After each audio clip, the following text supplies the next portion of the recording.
Okay, I was a little bit lost with what to do video-wise today. I've got all of these to go over at some point.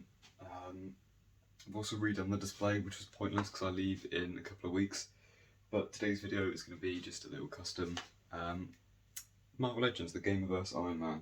I've rewatched a few clips of it, and this red plastic, really very cheap looking, to be honest. I'm going to try and use the same paint that I used on my Falcon and the Winter Soldier custom shields for it, which I actually painted the same way SH Fig wants to paint theirs, which is I would say bright silver rather than chrome, but bright silver and then a clear red or a clear blue, whatever colour goes over the top normally.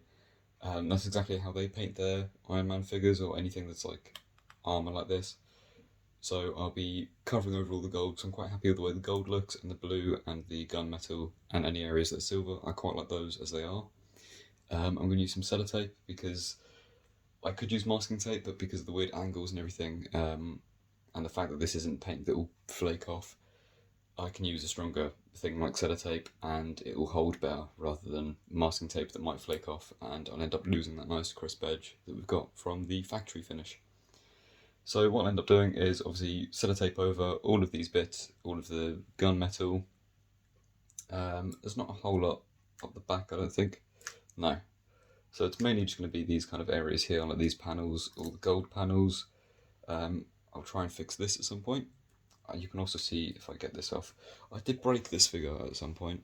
But if I hold this up, you can see what I mean about the colour contrast. This is quite clearly like a plastic, just a red swirly plastic, and then you've got this, I don't want to say nice finish because it isn't perfect still, but I would like to say this metallic candy red is better than what this is and more accurate. And if I've got enough matte paint, I'll do a matte finish as well. So yeah, it's just a case of covering all of these with sellotape and then doing a primer and then the silver and then the clear red. Because most of this has already been done for me with the gold and the gunmetal, all I really have to do is that red coat really with the gunmetal with the sellotape. So once I've got the red finished, it'll be done basically. I don't have to do a whole lot of work to do it, but yeah, it'll be an interesting one because it's got a lot of little curves and everything all over it. The helmet and the faceplate might be the most difficult part, because I don't know if you can see this here. It's got almost like a nose shape to it as well, so it's going to take a little while for me to cut all of these over. I bought a brand new scalpel today, so I'm essentially going to layer the sellotape over all these areas and then go over the indents here with my scalpel and peel off all the sellotape that's on the red. And yeah, it's going to be quite difficult, I think, to get these joints to stay gunmetal, because obviously this plastic is gunmetal and then this bit here is painted red. But I think if I leave it like that, and then sellotape over as much as I can in these joints, just hiding anywhere where I can see the silver. Yeah, especially these ball joints, these will be quite hard to cover. This one might be easier because I can just pop it off, but this one especially is going to be difficult to get all the way in to like cover underneath these shoulder pads. Yeah, basically I got bored of this figure and I figured I'd broken it anyway, so there's no point in me keeping it in the original condition because it's no longer there. So I may as well just do a custom on it and then potentially get a new, another new clean model of it later down the line. So yeah, I'll get on with doing sellotape, and then I'll come back maybe once I've done the sellotape, depending on how it looks, just to give you a lowdown on everything I've done with it. I'll also do a go over of this at some point in the future rather than do it now in this video. Okay, I might be a little bit muffled because I've got a mask on. I didn't take a photo of this sellotape. It hasn't really worked, you can see it peeling away, so I may have to repaint a few areas. These are the hands that I've primed grey. I might do a second coat on some of these.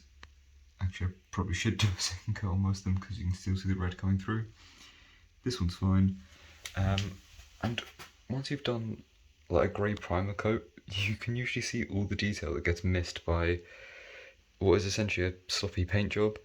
So there are so many little details here, and it's such a nice sculpt really just to the whole figure. And yeah,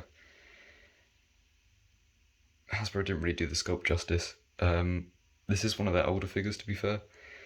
So compared to the figures they're releasing now, this would be considered outdated. But yeah, my aim is to give it a nice silver coat once this is dry, and then the metallic red, and it should give it that kind of Mark 85 look from Avengers Endgame, or essentially the look from the video game that I'm going for. I would have to move a few areas around, so once this is dry, I'll arch the chest forwards, I'll split the legs out so I can get all the red that's up in this hip joint that's currently hidden at the moment, and the bit that's probably underneath the butt flap there. But yeah, so far it's working okay. I will probably have to go over some gold areas that the sellotape's lifting from, or the masking tape that I did use in some areas. So I will probably have to brush on some more gold and gunmetal in areas, but I'm okay with that. As long as the red paint sticks properly, I'll be absolutely fine with repainting the gold and gunmetal. You should now be able to see what I mean by the near chrome silver. Obviously not quite chrome. I do not like chrome. I actually despise working with chrome after having done my university project using chrome. I might do another coat of silver just to pick up all these little bits here. So there's a tiny bit of red showing through there, but that's fine because we'll be doing a clear coat of red anyway next. But yeah, you can see what I mean by this nice shiny silver. I'm almost tempted to leave it silver, but I am going for that accurate Avengers game version. You can see the hands down here, these are now silver as well. And if you look here, you can see what I mean by this nice metallic candy red. This is the helmet. I only had enough red paint to do the helmet, unfortunately. But you can see what I mean. This is much more accurate to what it should be, because it's not a semi-transparent metallic red plastic, it's actually painted onto that. So yeah, I'll be doing the rest of this set in clear red. I'll be buying some tomorrow, and then I'll finish this video, hopefully. Also, I just want to point out this glove is an old, I think it's probably Mountain Warehouse glove from years ago. I can't find the other one. So it's been reduced to a spray painting glove. I don't like the idea of using disposable ones, because then you're just binning loads, and apart from that it becomes expensive, it's not very good for the planet. So I've got an old fabric one here that you can see I've used a lot. There's a few bits of dust coming off, so I do need to be careful I don't ruin a finish with it. But yeah, this is what I meant by the gloss aluminium silver. I think gloss aluminium is actually what this paint's called. So yeah, very shiny Mark II style Avengers Iron Man. Okay, so it's the next day, and you can see my absolute abomination of a desk with all the random bits all over it. I'll go over why I've got these two paint cans here. Interesting story. But you can see the nice candy red that I've managed to get on it. I can't remember if it's candy apple or just candy red, but I need to use some acetone and remove all that excess paint from the, not stump, ball joint. Basically, the issue with the paint that I had is, while this here is perfect, you'll notice if I zoom in, I've got this one upside down. Clear red, which is what I used to begin with, this is what I used on the head, and translucent red, which means it's more opaque, which is why this is a darker kind of cherry gloss red, and this was a more just candy apple red. You can see there's a few areas where it hasn't painted properly. That dark spot is where I'd originally painted it in the clear red, and then I had to go over it, masking off mainly just the face, to do the translucent red over the top. You can also see the colour differences here. Much prefer this one, although this isn't quite as clean because I had to do two different types of clear red over it. Now you would say that the caps look different, so I should have noticed. This cap only looks different because if you look closely, those are specks of silver spray paint that are on it, so before that these caps are identical. If I get to the lower portion, you can see the caps are the exact same colour. And I didn't have this one when I was getting this one in the shop, so I ran in today to grab another can of clear red. Did read translucent red, and I did stop and think, oh, I thought it was clear red. I should have stopped completely. They didn't have any clear red, there was only translucent red. But if I'd known, I would have done a full other coat on the head before I started detailing it. But regardless of that, I am very happy with this red. There are a few areas that I messed up, like here. You can see a flake of it came off. I say a flake, I think I put my thumb in it, so there's probably my thumbprint somewhere in that. But yeah, it's got a little bit to go with removing this paint from up there, because that will make it difficult to click on. But aside from that, this has worked quite nicely. You can see the hands here. They're a very nice colour. Yeah, overall very happy with this. I will remove all the sellotape and then show you what it looks like underneath. Fair warning, it did leak under pretty much anywhere that I put sellotape or masking tape, so I will need to repaint those areas. This gold is repainted, if it will focus. This gold here and the gunmetal was repainted. You can see the gunmetal that I painted on the back that wasn't there actually originally on the figure, but I did notice in the game he has a little gunmetal spot on his back, on the back of his head even. I will need to repaint areas of the face because clearly some of that red did seep through there as well. And I need to redo the golden stripes that go from the faceplate all the way back to around about just here is where they stop. My camera will not focus.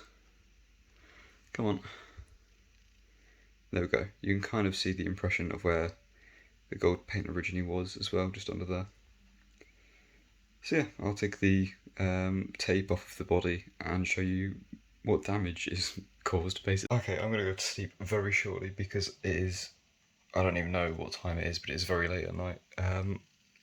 But yeah, I haven't popped his head on because I'm too scared that adding the pressure will leave a thumbprint somewhere in this paintwork. There's a slight thumbprint on his chest, but the golds come out quite nicely. The golds actually seem to match fairly well, so I'll just touch up whatever areas need to be fixed. Like you can see a few areas here that I need to do a little bit more red paint on. Obviously this chunk here, the rim around this gold plate, a bit of gold on there, some of the gunmetal in here, the gunmetal just across the chest. But no, for the most part, it is nearly done. I'm very happy with this. This is an incredible red. Much happier with this. There's a slight line that you can probably see just there on underneath this top gold panel, gunmetal panel. When he arches all the way forwards, I don't know if you can see, but that articulation is going to run right into the red paint and it leaves a little line. But yeah, I'll come back once he's all finished and I've done all the paintwork, like the gold lines on the top, the gunmetal on the back of his head. I can't really turn him around without ruining the red paint, but there's a few areas that I need to finish. And with a bit of daylight it might make him look a bit nicer as well. Yeah, I'll see you tomorrow morning or tomorrow evening or whenever on earth I choose to finish this. This is where I'm going to call this video finished because I've been painting this for a little while now. This, I am really happy with the metallic red and all just the metallics in general that I've done. If I pick it up, you can also see that I've done the red hands here. I did use acetone to remove it from the pegs and anywhere that the paint rub would occur. The only thing I haven't done that I would like to at some point is maybe do the repulsor paintwork. But aside from that, you can see I've gone and done the gold, like in these little areas here. I've done the gunmetal next to those gold panels and the gold little squares just all over the figure where there should have been some. There's probably some paintwork that could be done on the back, but I can't find reference images at the moment. I'm sure if I did a bit more digging I'd be able to, but just from tonight I can't find any very easily. The gold strips on top of the head aren't the neatest, but they're there, and that isn't the neatest splodge of gunmetal on the back either. But I am going to call this done. You can see the imperfections. I didn't go and repaint the gold entirely in the end either. I just touched it up with the gold that I had, which is slightly different, and you can see it there. It worked better on the back here. But yeah, overall very happy with this figure. If I move over to a different lighting area, you can see how nice this cherry red metallic kind of sheen is. I am super happy with this. So this will be going on the shelf. I'll probably wait for the paint just to dry a couple more days before I get into some mad poses. And you'll see it in the next update video. I just wanted to point out you can see the colour difference between this nice metallic sheen and the like marbly plastic that's on the Silver Centurion, and obviously War Machine's legs, but mainly this red. It was very similar to what was used on this, and you can see now this red does have a much nicer kind of depth to it, whereas this is just pearlescent marble red plastic. And I don't mind it for like a comic figure, but when it comes to something that's realistic like the Gamerverse stuff or a movie Iron Man figure, I feel like it should be this nice metallic kind of red to it. But yeah, very happy with that. For any of you interested, I am still working on this guy, if you watch the update video. There's just some acrylic black paint there to fill in the scratches that I had left over. This is the Hydra Stomper from the Marvel Legends What If series. The tutorial on this will be out later this week, hopefully. If all goes to plan. Just a little update I wanted to give you there, along in with this video, but I'm going to end this video here. Yeah, it's finished, and I hope you guys have enjoyed just watching me ramble, watching me get through this. But thank you guys for watching. Here's the finished paint job for the Marvel Legends Gamerverse. Good fun.